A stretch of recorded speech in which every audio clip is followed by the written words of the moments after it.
E aí, depois dessa experiência, o tempo passou, ninguém mais tocou no assunto, naturalmente, e os anos passaram, eu me casei e fiquei morando com meu marido, então marido, em João Pessoa. Eu engravidei desse filho que agora se tornou pai, eu acabei de me tornar avó.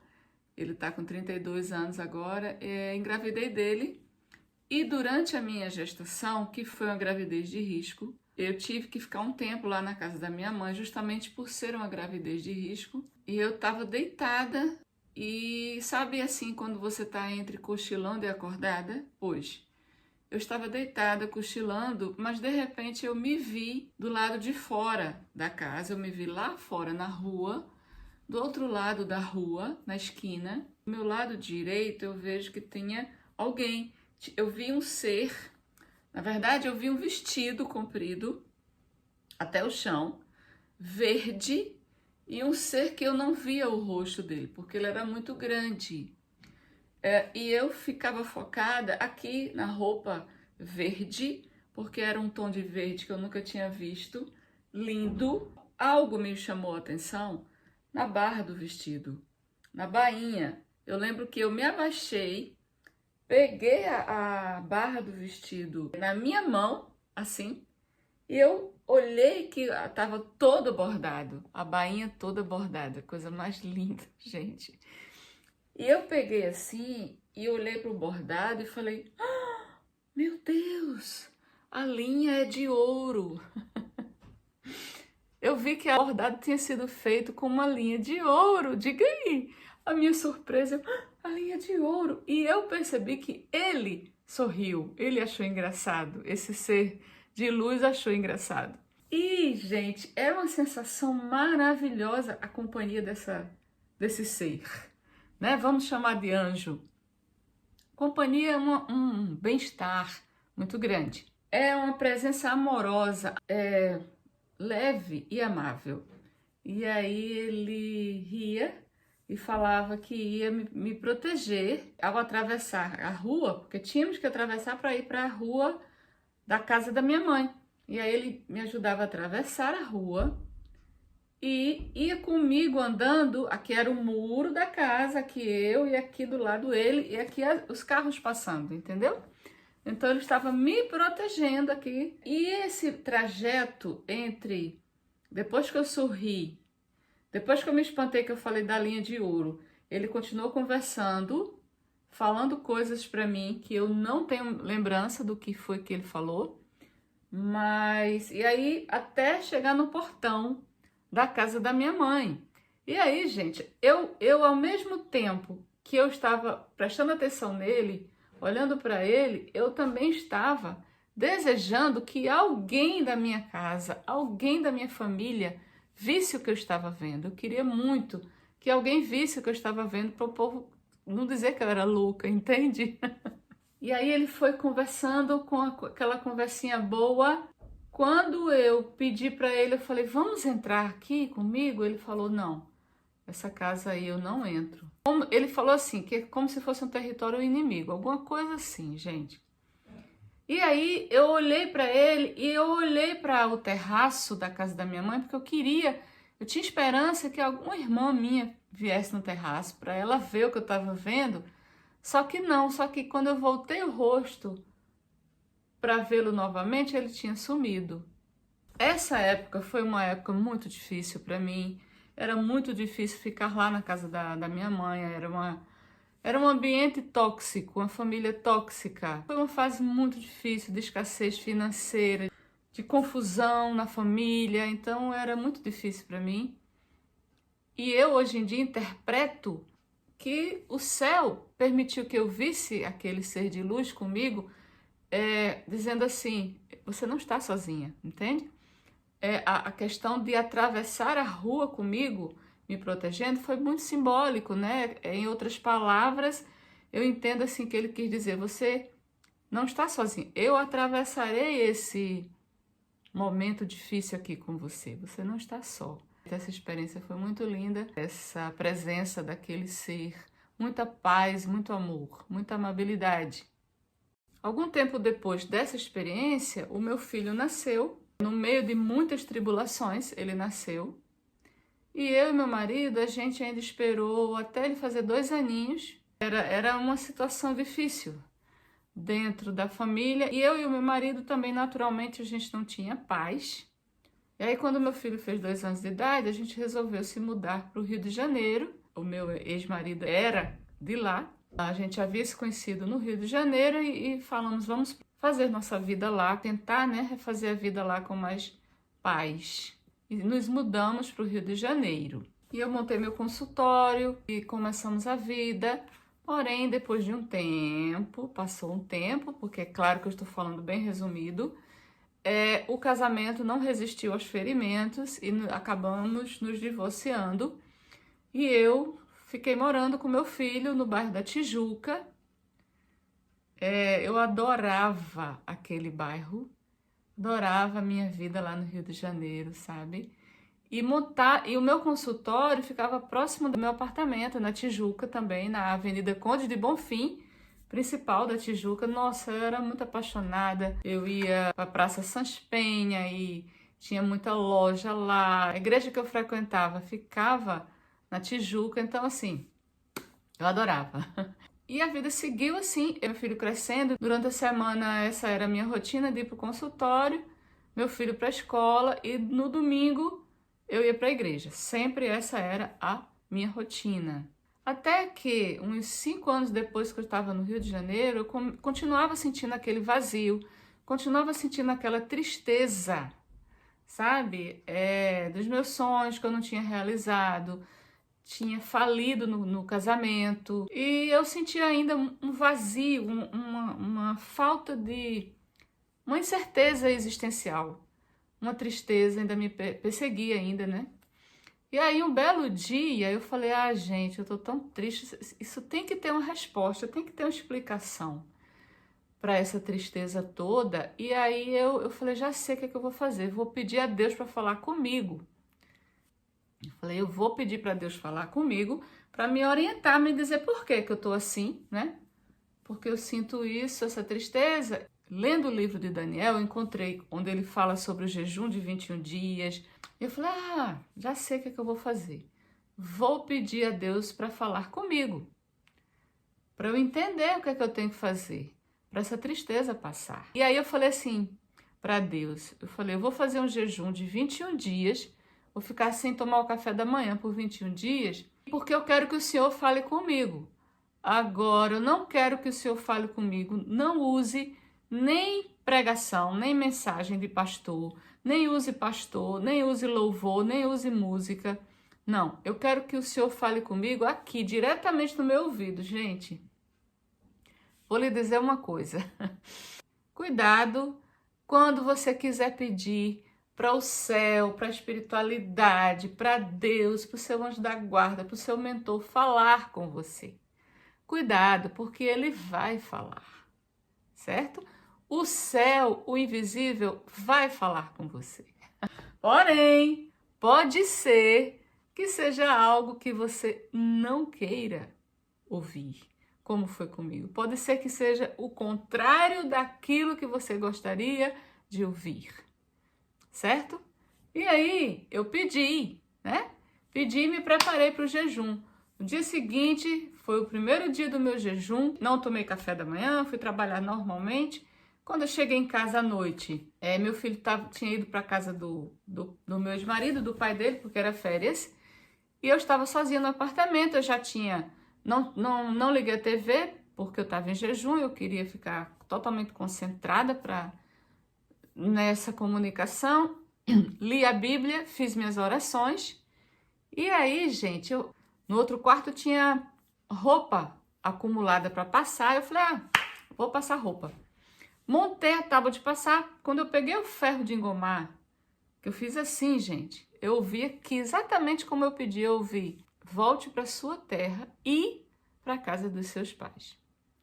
Gente, não sei se você consegue imaginar a minha surpresa primeiro em ouvir a voz, né? Porque já é uma coisa assim tremenda. Segundo, a mensagem que a voz trazia, porque eu não queria voltar para a casa dos meus pais. Eu fiquei surpresa e chateadíssima. Eu falei, como assim? Voltar para casa dos meus pais. Gente, eu comecei a chorar muito. E comecei a brigar com Deus. Eu falei, como assim? De lá eu já vim. E chorei demais, porque se ele tivesse dito assim, vá para a guerra, vá para o meio da guerra ali do Oriente Médio, eu tinha ido. Eu tinha dito, é isso que eu tenho que fazer? Foi tão claro, porque ele poderia ter parado a frase assim, ele poderia ter dito, volte para sua terra. Não, ele continuou a frase, volte para sua terra e para a casa dos seus pais. Entende, gente? Para não restar dúvidas. Porque eu poderia ter voltado, alugado apartamento e ter vivido a minha vida lá. Mas por algum motivo, eu tinha que ir para dentro, voltar para dentro do lugar mais assustador da vida, para mim. Então, né? Falei, não, mas isso aí pode ter sido a voz de Deus ou pode ter sido coisa da minha cabeça. Vou fazer um teste. Olha o teste que eu fiz. Eu pensei em alguém que nunca entrava em contato comigo, que nunca ligava para mim, que fazia muito tempo que tinha falado comigo, porque eu pensei assim, essa pessoa nunca fala comigo normalmente, então esse vai ser meu teste. Se essa pessoa ligar para mim hoje, até meia-noite, eu vou entender que foi Deus que falou comigo.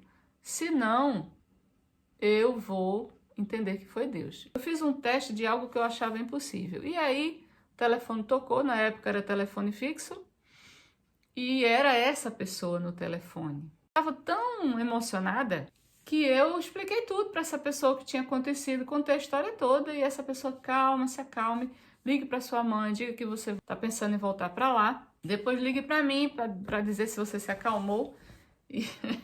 E aí foi assim que eu fiz, mas dentro de mim eu já sabia que eu tinha que voltar. No dia seguinte, eu contando para uma amiga, ela falou, Ru, você chorava tanto, que do seu olho saía lágrima para cima, saía lágrima para baixo. E aí eu no dia seguinte, gente, olha, isso é fé. Porque no dia seguinte eu já comecei a avisar os meus pacientes que eu ia terminar o tratamento deles e eu ia voltar para João Pessoa. Imagina a minha dor, porque eu já estava ali há um tempo naquele endereço, eu já estava colhendo os frutos do tempo que um profissional liberal precisa para se tornar conhecido. Então doeu muito essa obediência, sabe? E alguns pacientes diziam assim, que legal, doutora, a senhora vai para perto da sua mãe. E outros diziam assim, não vá não, doutora, que seus pais já estão idosos, fica aqui. Eu peguei tudo, passei o ponto do consultório na Conde de Bonfim e voltei para João Pessoa e para dentro da casa dos meus pais. Para fechar esse vídeo, eu quero que você preste atenção agora que eu vou falar. Primeiro, que a comunicação da espiritualidade é de lá para cá, primeira coisa, certo? Segundo, a gente vai, com o tempo, aprendendo a ouvir a voz da espiritualidade, a voz de Deus. Com o tempo, é algo que a gente vai aprendendo, gente. A gente nasce sem saber nada, a gente nasce sem saber viver, a gente nasce sem saber andar, sem saber falar. A gente vai aprendendo ao longo do tempo. Tudo na nossa vida é um aprendizado, tudo é um aprendizado.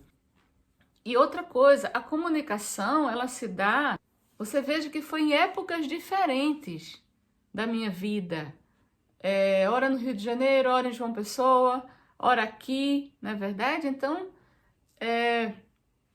a comunicação, ela acontece em tempos diferentes. Cabe a nós termos uma busca constante, incessante, para montarmos o quebra-cabeça. E para montar o quebra-cabeça do nosso propósito de vida, por que a gente nasceu, para que a gente nasceu, é preciso ter paciência e é fundamental você praticar autoconhecimento, sabe? É fundamental você querer se conhecer, olhar para dentro de você.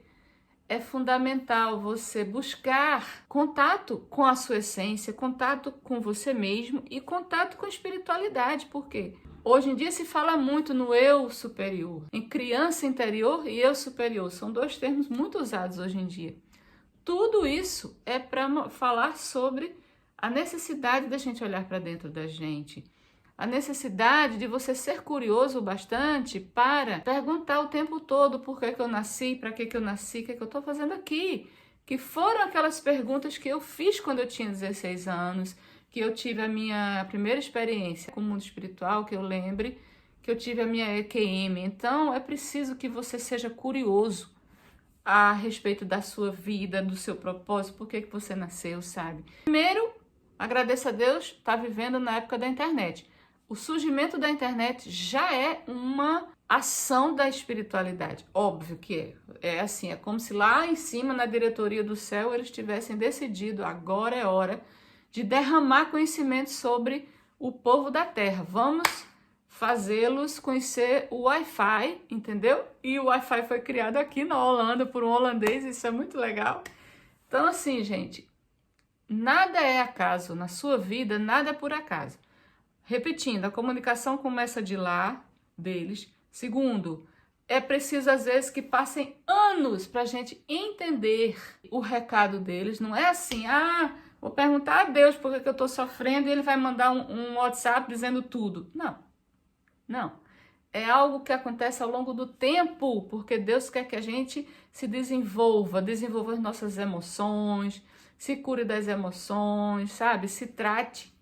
E ao longo desse processo, nossa vida é um processo, nossa vida é um aprendizado, sabe? É por isso que comigo foi experiência aqui, ali, com idades diferentes, que pode estar acontecendo com você também. Outra mensagem que eu tenho é que a morte não é o fim.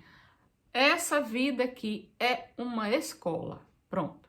Uma escola, portanto, não desperdice seu tempo. Vá buscar conhecimento. Surgimento da internet, surgimento e aumento das terapias chamadas holísticas, terapias não convencionais, que todas elas mostram a necessidade de reconexão com a nossa alma, com o nosso interior, com o nosso espírito. Veja, na época que eu era criança, os valores eram outros, a busca era outra, era a busca por uma vida de aparências, pela sobrevivência, pelo canudo, pelo diploma de curso superior, não é verdade? E a aparência, tinha que ser doutor, tinha que ter um terceiro grau. Hoje em dia, o foco que eu percebo no mundo é a abertura e o acesso fácil ao conhecimento não convencional, ao conhecimento da espiritualidade. Veja, é muito fácil hoje, você quer conhecer sobre budismo, nossa, você clica no Google e encontra. Você quer conhecer sobre EQM, você tem um canal desse, o meu canal também. Você quer conhecer sobre vida pós-morte, você conhece. Você quer conhecer sobre terapias holísticas, você conhece. Então, esse acesso fácil que hoje em dia a Terra, todos nós temos, não é por acaso. Não existe acaso. Existe uma intenção da espiritualidade que a gente se informe, que a gente aprenda, que a gente expanda a consciência e que a gente entenda que a vida não é somente aqui na Terra e que existe um propósito e que existe algo para superarmos. Para terminar, eu quero agradecer a Deus também aqui publicamente por ter sido encontrada, não fui eu que encontrei, eu fui encontrada pela constelação familiar, que é a minha profissão hoje. Eu trabalho com isso porque eu fui alcançada com esse saber. Tem uma psicóloga que ela é também consteladora e ela costuma dizer assim, a constelação familiar é tecnologia de ponta do céu. E eu concordo plenamente, é tecnologia espiritual de ponta, onde você acessa as memórias da sua avó, do seu avô, de pessoas da sua família que você não conheceu, então que já partiram, da sua mãe, do seu pai, e você acessa essas memórias e você corrige as mágoas,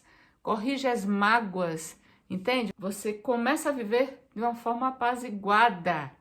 Isso é muita riqueza, gente. Então eu entendo que o tempo todo a espiritualidade através da EQM estava me lembrando do meu propósito e dizendo, eu estou com você, você não está sozinha. E quanto mais conhecimento sobre o mundo espiritual e sobre autoconhecimento você buscar, como você está fazendo, se você está aqui assistindo esse vídeo, mais fácil será de você entender suas próprias experiências e seu próprio processo de aprendizado. E eu desejo que você continue firme. Se você nasceu numa família atribulada, complicada, tem um propósito nisso. Não existe acaso, não existe coincidência. Você nasceu numa família atribulada para superar as dores e para vencer e conquistar o seu próprio lugar no mundo.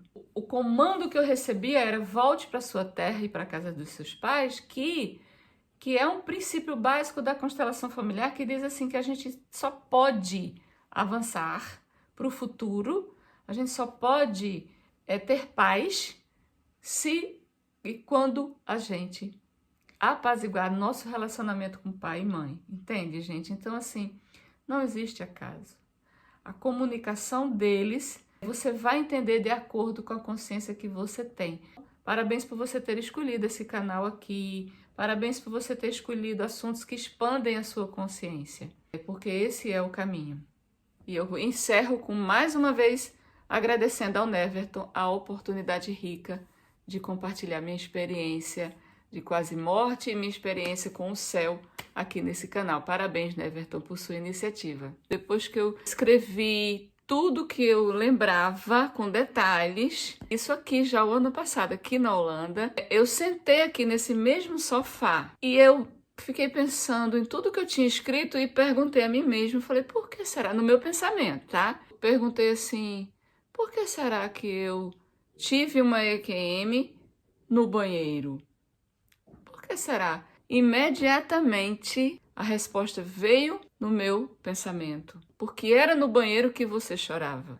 Gente, eu fiquei muito emocionada, porque ninguém sabia que eu me trancava no banheiro da casa da minha mãe para chorar. Ninguém sabia, só eu. Eu nunca contei isso para ninguém. Isso é algo muito antigo e muito íntimo.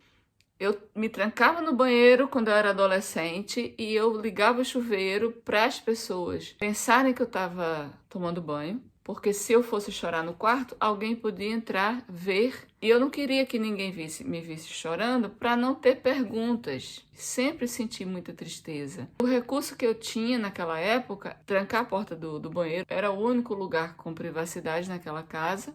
E ninguém sabia disso. Quando eu estou aqui, o ano passado, na minha casa, eu perguntei por que no banheiro que eu fui ter um EQM, imediatamente eu vi alguém dizer, porque era lá no banheiro que você chorava.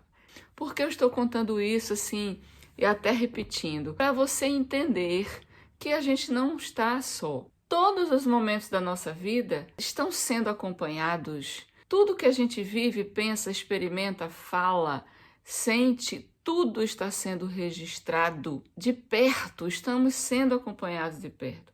Você está sendo acompanhado de perto, entende?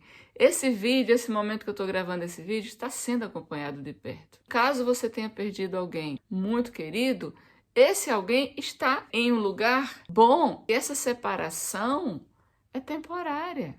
Vai chegar uma hora que você também vai para lá, vai chegar uma hora que eu também vou para aquele lindo lugar depois do túnel, onde eu vou abraçar aquelas pessoas que eu queria ter abraçado lá quando eu estava com 16 anos. Então, assista esse vídeo, entenda essa mensagem como uma mensagem de esperança, de você está sendo cuidado. Essa mensagem é muito importante. A vida não acaba quando a gente morre. Muito pelo contrário, a vida começa quando a gente morre. Porque a vida real é lá. A vida de verdade é lá. Depois, é no depois, entende? Essa nossa existência aqui, que dure 75 anos, que dure 90 anos, que dure 18 anos, essa existência aqui é um experimento.